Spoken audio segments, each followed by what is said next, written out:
Okay, thank you. Thank you to Waleed for the invitation to give a talk. And essentially the goal was, I suppose, to give an insight into the nuts and bolts of doing a TOE examination when I guess most of the delegates would be much more familiar with doing transthoracic echo. So I suppose we always talk about transthoracic echo, when to do TTE and when to do TOE.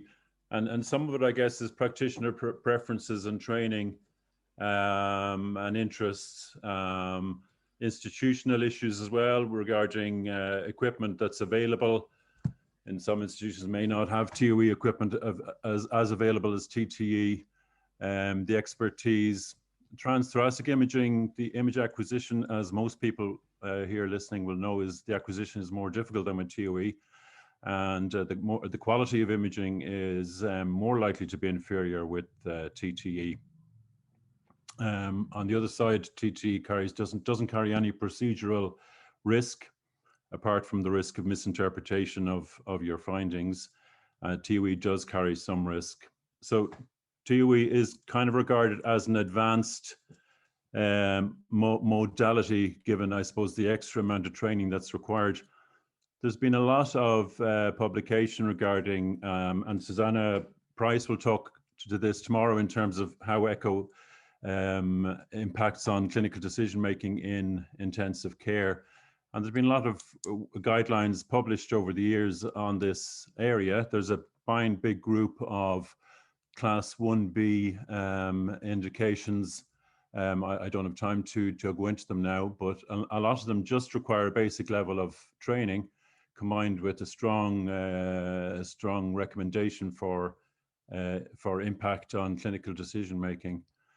And then there are a number of, I guess, entities, for example, pulmonary hypertension there, that require a more advanced level of training to interpret and to make clinical decisions based on your findings. And then there's a very big group of 1C, class 1C grade evidence with just basic training required, but with strong recommendation regarding potential impact on care.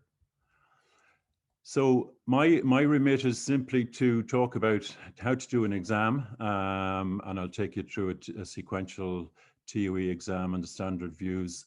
The basics regarding the probe, the manipulation of the probe up and down, anteflexion and retroflexion, and then from side to side. So there's three mechanical ways of which you can move your transducer within the patient. This kind of holds for most echo probes. There are two controls for manipulating the tip. There's a lock for locking the tip in place, and then the buttons for changing your imagings, your scanning angle. If you look at the heart from the side, we essentially talk about, I guess, three levels of imaging in the esophagus, and then a level of imaging, or a collection of images from posteriorly in the stomach.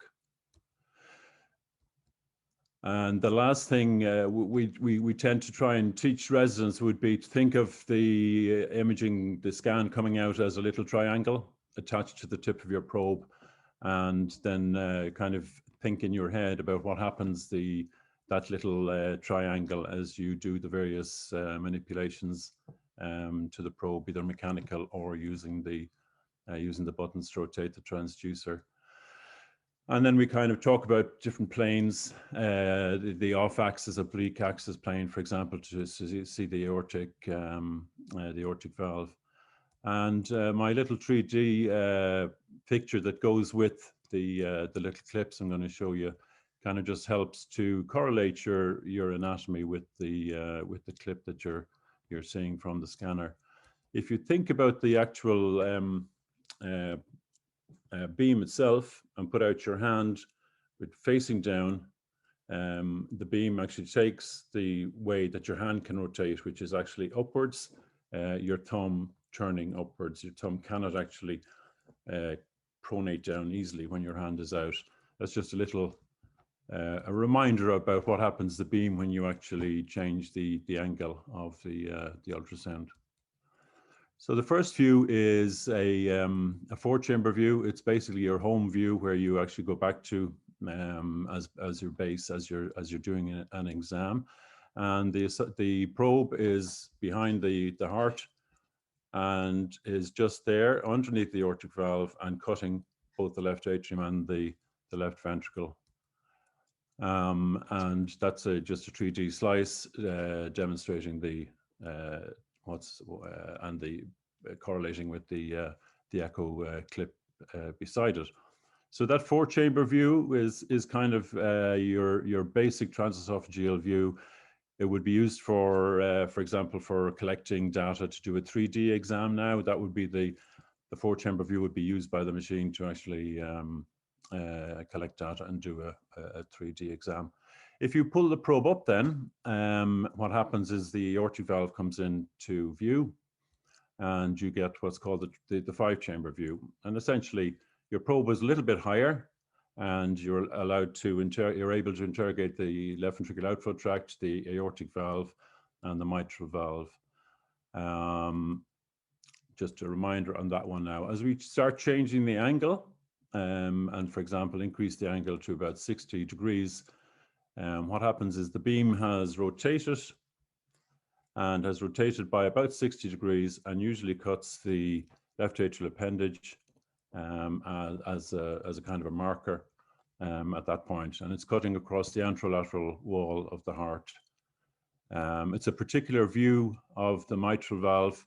Mitral valve looks like basically like a trapdoor. The anterior leaflet looks like a trapdoor falling down, with the posterior leaflet on either side of it. It's a very useful view for measuring diameter of the mitral annulus in patients with mitral regurgitation, secondary to say left ventricular failure, and a lot of other things regarding mitral anatomy for mitral repairs. The 2-chamber view then happens when you just continue to rotate your beam to 90 degrees, and essentially what you're doing is looking from back to front. So the red line is the posterior line, and the blue line is the anterior line. And you can see in this patient here, you can actually still see the left atrial appendage. In most cases, however, the left atrial appendage will have disappeared as the beam has rotated around. And then the long axis view allows you again to visualize both the mitral valve and the aortic valve. This little line diagram will kind of help you, or helps some people visualize what's actually happened to the beam as you rotate it around to 120, 130 degrees. And they're the structures that you're looking at then in this view. It's a very useful view for a lot of different reasons, in perioperatively and in intensive care. The short axis view is now the aortic valve. So what we've done is we've pulled the probe back up, and we've gone to about 30 to 40 degrees. The aortic valve occupies a very central area inside the heart, with the chambers around it: the left atrium, the right ventricle, pulmonary valve, and the main pulmonary artery. So it's a very useful view for interrogating a lot of things, as well as seeing the classical short axis view of the aortic valve, and various usefulness for dissections, and lots of other things. Then we are at about 60 degrees. If we rotate the probe to the right, we come away from the mitral valve, which you saw the commissural view of the mitral valve, and you actually see right-sided structures. And you see an inflow and an outflow view of the right ventricle, tricuspid valve, and you're seeing two components of the right ventricle: the free wall, which is the part that's very sensitive to a sudden increase in afterload, for example, with an acute pulmonary embolism, and the more muscular infundibular part of the right ventricle up towards the pulmonary valve. Now we go to 90 degrees and pull the probe up a little bit. We get the bicaval view mentioned already this morning, with around interrogating the SVC. It's also good for looking at ASTs for PFOs, and also very useful for us for cannulating the right atrium, or for placing cannulas for ECMO. That's the anatomy. Again, the left atrium is going to be right beside your probe. It always is the chamber that's right beside your probe. And to the left is the IVC, and to the right is the SVC.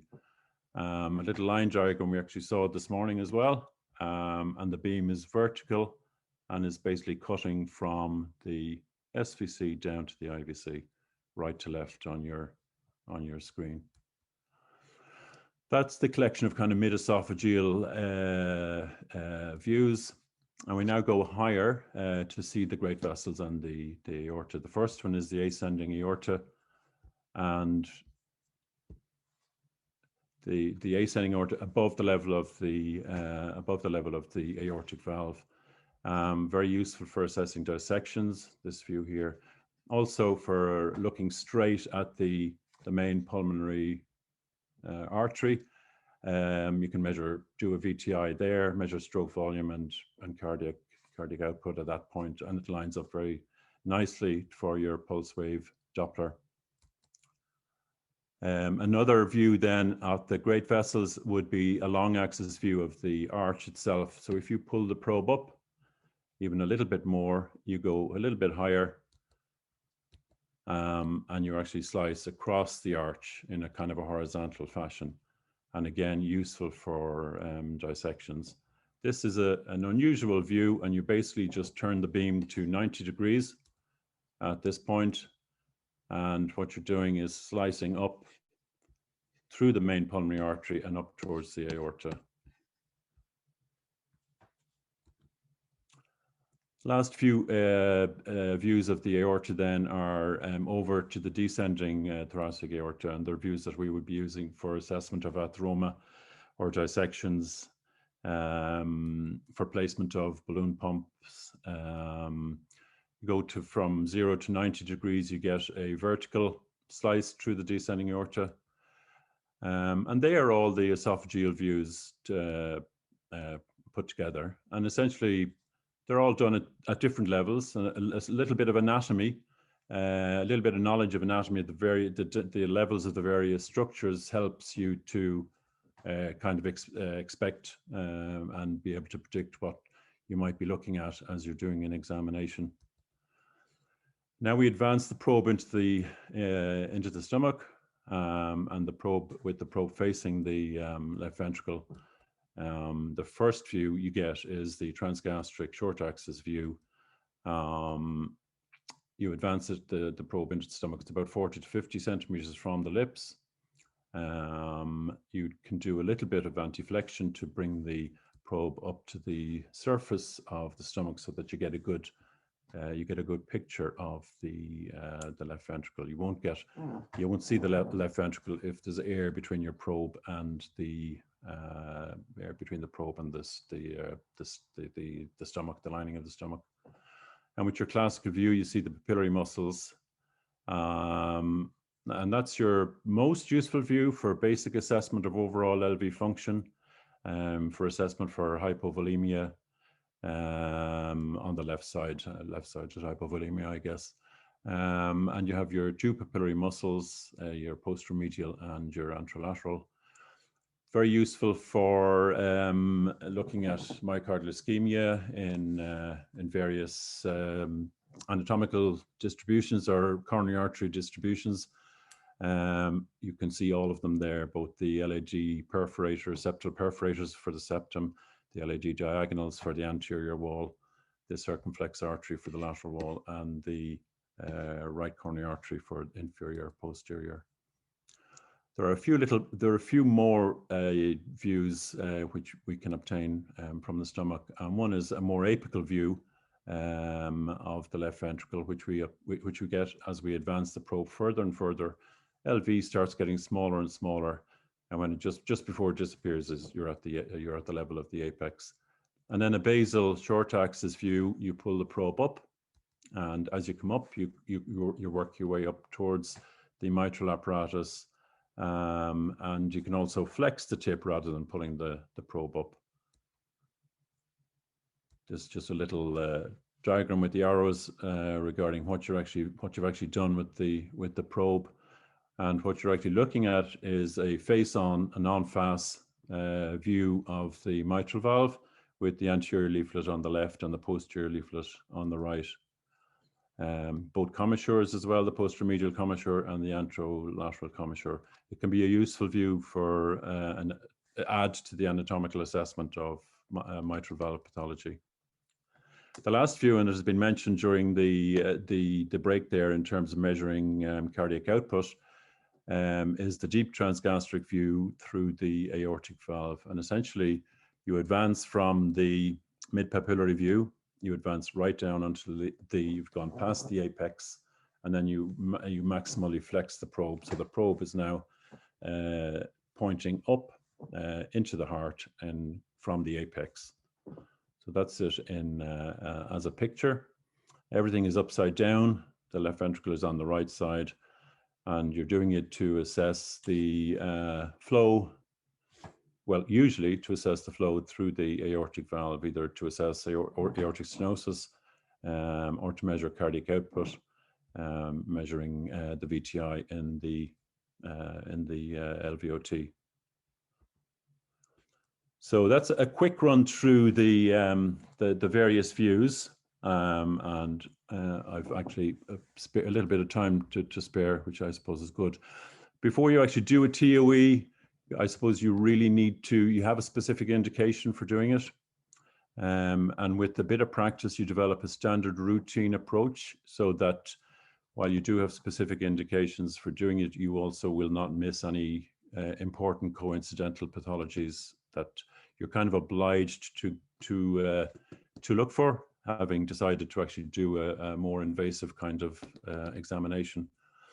And also, just like TTE, not all views are always possible. Some views are not possible in most patients. There's always, there are usually some views that are not possible. And then you think about whether there are any specific images apart from just the standard ones required for this particular patient. Image acquisition depends on really on your pattern recognition.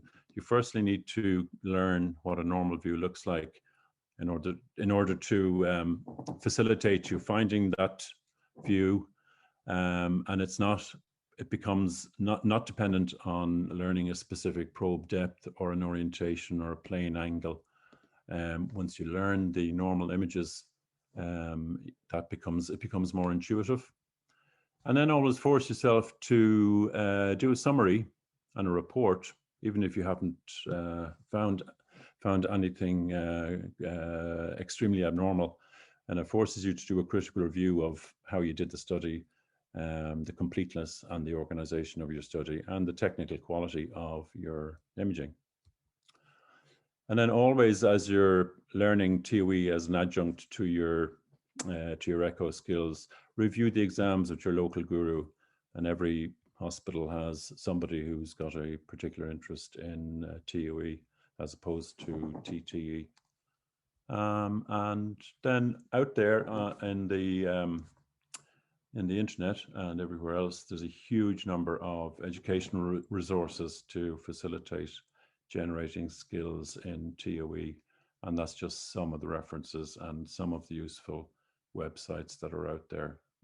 You'll be able to see those on the recording later on. Okay, thank you.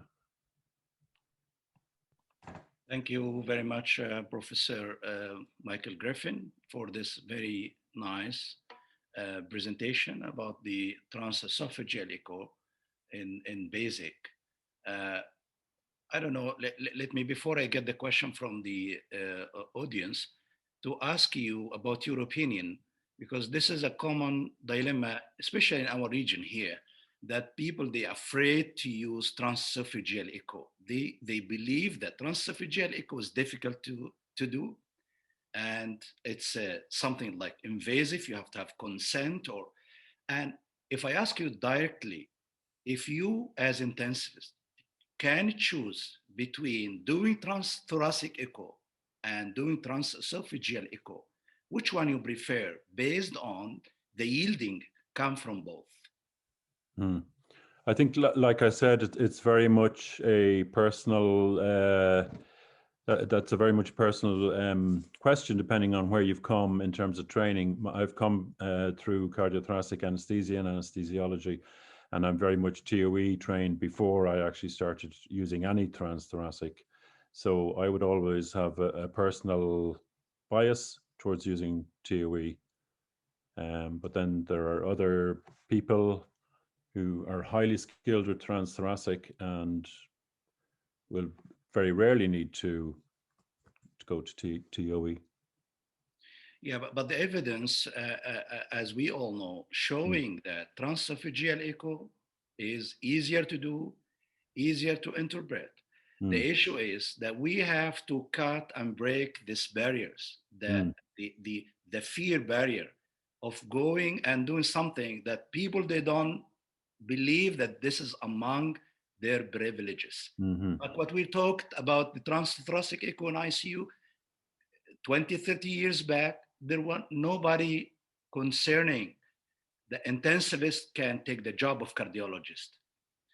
Bottom line, it's easy to learn, easy to do without any much difficulty, like maybe in transthoracic echo. Yeah. I have a question here from one of our colleagues saying that is there any point of care protocols or guidelines for particularly to shorten the time of procedure in ICU patients? Like you go with this views, these planes, you start in a shock patient from this, go to this and that. Is there any agreed upon protocol? Tailored TOE exams, depending on the indication for doing the exam. I'm not aware of any. It is, it's certainly a very good suggestion to kind of develop kind of quick 5-minute exams, 10-minute exams, depending on the indication. I'm not aware of any though. Okay. By the way, we can open the panel for the panelists. If they have any comment, they just unmute themselves and they can talk. We still have maybe 2 minutes to go to the next presentation. If any question from the panelist or any comment. Actually, Dr. Ashraf, our practice in Saudi al-Battin that we use TE for specific indication to answer a specific question. If we have a question about infective endocarditis, if we have a question about clots here or there. Of course, as you mentioned, it's clearly give you a better views. You can interpret easier than transthoracic, but don't forget it is an invasive procedure. Mostly our patients are fully anticoagulated, so we need to be careful with the insertion of the probe. And sometimes it happens, we have a side effects, we have bleeding, we have some injuries. So it's a bit of, we go usually for a specific indication. Great.